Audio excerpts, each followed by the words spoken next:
The woman in the red dress എന്ന Matrix സിനിമയുടെ തുടക്കത്തിൽ ഒരു പ്ലോട്ടുണ്ട്. സിനിമയിൽ മോർഫിയസ് നിയോയോട് മാട്രിക്സിനെ കുറിച്ച് പറയുന്നത്. അപ്പോൾ ചുവന്ന വസ്ത്രം ധരിച്ചു വരുന്ന ഒരു പെൺകുട്ടിയിലേക്കാണ് നിയോയുടെ ശ്രദ്ധ. നിയോ വീണ്ടും ആ പെൺകുട്ടിയെ നോക്കുമ്പോൾ അതേ പെൺകുട്ടി അവന്റെ മരണമായി നിൽക്കുന്നു. കാരണം അത് അവന്റെ ശ്രദ്ധ തിരിക്കാനുള്ള ഒരു മായ മാത്രമായിരുന്നു.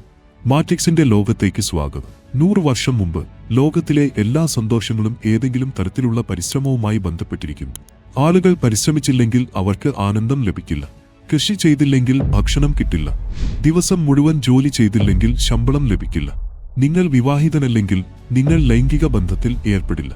എന്നാൽ ഇന്നത്തെ രംഗം ആധുനിക ലോകത്ത് തികച്ചും വ്യത്യസ്തമാണ്. ഇന്ന് ഈ സന്തോഷങ്ങളിൽ ഏതെങ്കിലും ലഭിക്കാൻ നിങ്ങൾ കുറച്ച് ബട്ടണുകൾ അമർത്തിയാൽ മതി.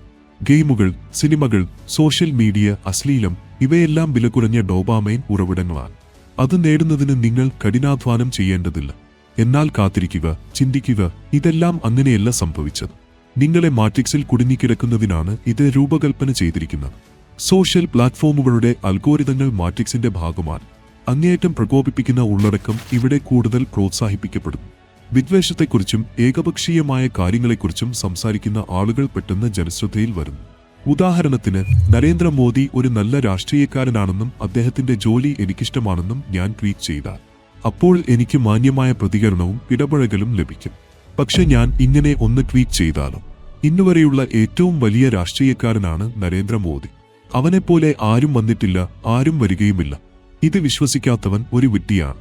ഇനി പറയൂ, ഏത് പോസ്റ്റിലാണ് കൂടുതൽ പ്രതികരണം ലഭിക്കുക? വ്യക്തമായും രണ്ടാമത്തേത്. കാരണം അത് ആളുകളെ പ്രകോപിപ്പിക്കുന്നു. ഹൈപ്പോഡെർമിക് നീഡിൽ സിദ്ധാന്തം അനുസരിച്ച് മാസ് മീഡിയയ്ക്ക് നിങ്ങളുടെ തലച്ചോറിലേക്ക് ഏത് ഡാറ്റയും കുത്തിവയ്ക്കാൻ കഴിയും. ആരുടെയും അഭിപ്രായം മാറ്റാം. കുറ്റവാളി നിരപരാധിയാണെന്ന് തെളിയിക്കാനും നിരപരാധി കുറ്റക്കാരനാണെന്ന് തെളിയിക്കാനും കഴിയും. കാരണം ഇന്ന് ജനസമൂഹത്തെ നിയന്ത്രിക്കുന്നത് മാധ്യമങ്ങളാണ്. അതുപോലെ ഇടയ്ക്കിടെ മദ്യം കഴിക്കുന്നത് ആരോഗ്യത്തിന് നല്ലതാണ്. അല്ലെങ്കിൽ ചോക്ലേറ്റ് കഴിക്കുന്നത് നിങ്ങളെ സ്ലിം ആക്കുന്നു. അല്ലെങ്കിൽ സ്വയംഭോഗം സമ്മർദ്ദം കുറയ്ക്കുന്നു. ഈ നുണകളെല്ലാം ആ സിദ്ധാന്തത്തിന്റെ ഫലമാണ്. കാരണം ഒരു നുണ വീണ്ടും വീണ്ടും ആവർത്തിക്കുമ്പോൾ അത് സത്യമായി മാറുന്നു. ഇപ്പോൾ ചോദ്യം ഇതാണ്: നിങ്ങളുടെ പോക്കറ്റിൽ സൂക്ഷിച്ചിരിക്കുന്ന ഉപകരണങ്ങൾ ഉപയോഗിച്ച് മാട്രിക്സ് നിങ്ങളെ നിയന്ത്രിക്കുമ്പോൾ പിന്നെ എങ്ങനെ മാട്രിക്സിൽ നിന്ന് എങ്ങനെ രക്ഷപ്പെടും?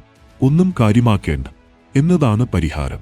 കാരണം ആരെയെങ്കിലും കുറിച്ച് അനാവശ്യമായി സംസാരിച്ച് സമയം കളയാൻ ജീവിതം വളരെ ചെറുതാണ്. നോക്കൂ, ഇന്നുവരെ നിങ്ങളുടെ മനസ്സിൽ ഒരുപാട് അറിവുകൾ നിങ്ങൾ ശേഖരിച്ചു വെച്ചിട്ടുണ്ട്. കൂടാതെ ഒരുപാട് വിവരങ്ങൾ ശേഖരിച്ചു. എന്നാൽ അത് വേണ്ട വിധം ഉപയോഗിച്ചിട്ടില്ല.